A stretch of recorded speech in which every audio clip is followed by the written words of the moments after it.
what's up, turtles? It's Krik here with Black Owl Outdoors. And today I wanted to do a video showing a homemade DIY camp stove that I made. Now this one on my left and your right has one that's been tested, sort of played around with. And I got this design off of Intense Angler's channel, John with Intense Angler. I encourage you, if you're not familiar with that channel, to go check it out. He's got some really great videos. Played around with this design, got the hole size to where I wanted, got it really burning efficient with the stand that I made as well. Over here is the outer can, the inner can, and the stove stand. And basically the tools I used to create this were a pair of tin snips, a drill, a screw gun, doesn't even need to be a power drill, could be a cordless drill, and a round file. And to start this outer stove, this is the top of the can. If you can imagine, I'd open it up at the top here to let the food contents out. This is the top, but then it turns into the bottom. And these are, I want to say 3/8 size, 3/8 of an inch hole. In the description there will be the exact measurements for all these holes. And then in the actual top of this, as the stove stands, I cut out with tin snips roughly the circumference of this smaller can, because this will nest inside of it, which I'm going to actually finish and show for the video. In the actual inner can itself, the bottom of that can, there's a whole series of holes drilled, and then another row up top here of alternating holes going the whole way around. And on the outside can as well, these holes are alternating and run the entire outside of the stove. And then I made a stove stand here. This was actually wasn't tuna, it was chicken, but it's that size, that type of can, a tuna can, which I drilled 2 holes, top, bottom, and then just cut it out with tin snips to allow airflow to come through this. And basically that's it. And some people want to call this a gasifier. I'm not going to, because one, I'm just not that familiar or know exactly how those operate, but I know this is a very efficient design. I believe with a gasifier you're really probably not ever going to get a true one without forced air in some way, but anyways, this is a very super efficient type stove. It uses all natural fuel, which is a plus. A few different reasons. One, you don't have to carry any extra fuel with you, and that will cut down your weight. Pretty much anywhere you go you could find fuel to use. The type of fuel I would use for this, I have a few pieces here, some hardwood baton down. And I'm going to do a video of a boil water test with this stove once I finish it. It's going to be a different video, so you can reference that to see this in action. So what I need to do to finish this is I need to get my round file and get this hole small enough to where I can nest this smaller can down into it. I'm going to do that right now.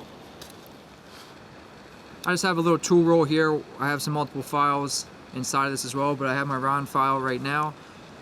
And basically what I'm going to be doing is just taking this down. I'm actually really not going to be removing any material. I'm just going to be sort of folding this lip down on itself to get the appropriate size, because I need this to be a really tight fit to seal and nest. I need it to actually seal pretty well.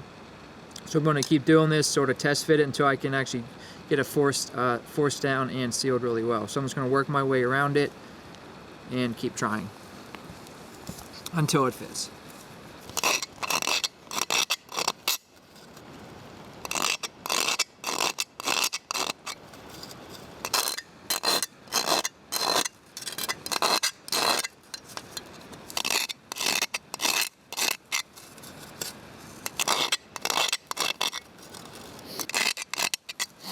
And I do have a sort of a gauge or a marker to where I'm not going to go to. There's actual sort of rib on this can, which I know is pretty much the circumference of the smaller one. So I'm just going to kind of stop before I get to that and just get real close to it. And then I'm going to keep sort of mock or test fitting that stove, or excuse me, the inner can of the stove.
Alright, that's probably good. I can probably get this down in there now.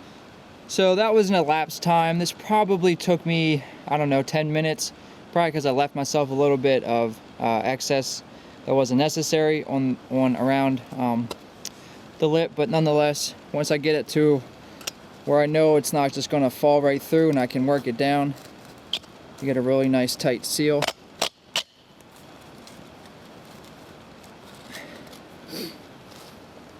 And if you want to see how there's really no gaps between where it seals, that nests down there really nice. No real gaps. That's important. You want all the airflow coming out through this can, not coming around the sides here. That will decrease its efficiency if there are gaps between this. So I was taking my time, making sure I got a nice seal, because you can always take a little bit more off, but you can't put back if you overcompensate and go too far. And that's basically all there is to it once you have it at this point. And I just fastened, like I mentioned before, a stove can, or a pot stand, excuse me, for the top of this. That sits and fits really nicely on this. Sits in there really well. No really wobble, fits inside this lip, down inside of it. And I was thinking potentially maybe to make this nest a little bit nicer, the whole thing, maybe take like an inch section out of this. That way I can maybe bend it down and be able to fit inside of this for storage, which I might try to do. I didn't make another one this for the videos because this one worked and I just didn't want to, but I may cut this one down to get it to fit inside. That way when I pop it back on, still be strong and it'll be able to nest all inside of it. But yeah, that's basically all there is to it. Like I said, I'm gonna be doing another video on this actually in use, and we'll be boiling some water, see how long it takes, see how the efficiency of the stove is with the fuel type, all that. Just want to caution, if you are going to do this and you do want to use this, depending if there's restrictions for fire as opposed to a top of the canister stove, if you're in the western US, most of the summer, most of the year, you cannot have open flames, and this type of stove would definitely probably not be allowed to be used. Just keep in mind, like I said, any type of fire restrictions when you're going to be outside in general, out in the outdoors. Most forest fires are started by humans. Not a good thing. But nonetheless, this is really easy. Why I said it's really cool, one, you can make it yourself. I forgot to mention beginning that this outer can is a 22 ounce can. If you look on the label of a food, you want to make this yourself, you're in the grocery store looking for it. This is a 22 ounce, and the smaller one inside is like 11 and a half, 12 ounce. They vary. If you have any experience with making any DIY camp stoves, this design in general, similar gasifier type stoves, let me know. Any improvements you could see on this design, let me know if you used. You can link a video, all that stuff. Now I was doing this outside because all our videos are shot outside, but I want to caution, if you're going to be working with metal, it's a very good idea to wear eye protection, wear gloves. I didn't today because I really wasn't doing too much, but even that little bit of filing can potentially pose a risk. Get a piece of metal in your finger, in your eye. The chance is always there, so please exercise caution. I didn't want to do this outside using a drill because I didn't want to have metal shavings, filings all out here, all over the forest. That's why I chose not to bring a cordless drill out with me and make this out here, which I could have. It could be done. But I just want to exercise, or ask you to exercise caution when you're doing any type of stuff like this, and in general doing any work with tools. Remember to check out Black Outdoors on Instagram, check us out on Facebook, check out blackoutdoors.com. This is Krik signing out with Black Outdoors. Later, turtles.